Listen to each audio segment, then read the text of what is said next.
बचिए के रहना तो हो जाई रिएक्शन, दिल के दीवाना से न करी है कनेक्शन। अच्छा बचिए के रहना तो हो जाई रिएक्शन, दिल के दीवाना से न करी है कनेक्शन। नहीं मिली दवाई दर्द के, हाँ दर्द के। पिया हमारे डॉक्टर होवे याराऊ, ले ले बसिया मराद के। पिया हमारे डॉक्टर होवे याराऊ, ले ले बसिया मराद के।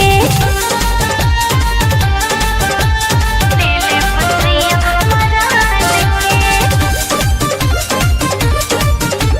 ले ले बसिया मराद के।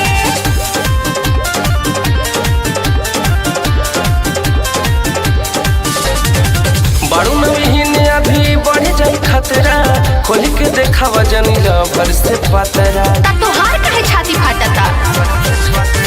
चली ना बहाना तोहरा गाले ना गाले हो, मिली ना छुए खातिर जे कहन गाल हो।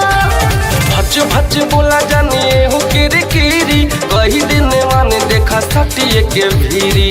अरे जा नहीं पड़ी जरूरत हराद के, हाँ हराद के। पिया हमारे डॉक्टर होवे याराऊ, ले ले बसिया मराद के। पिया हमारे डॉक्टर होवे याराऊ, ले ले हंसिया मराद के। ले ले बसिया मराद के। ले ले बसिया मराद के। खाए वाला चीज के तू करा जानी माना, तनिका झलक खाती मारा ताजा माना। त जाएगा तू मत टेंशन ला। हाँ पागल न रहे अब हमरो जवानी, चली ना बहाना कौनो बतिया लमानी। तब काहे चरा तारू शहरी में छूटा, अमर विदेशी सोनू गाड़ी दी है खूटा। ले ला माँ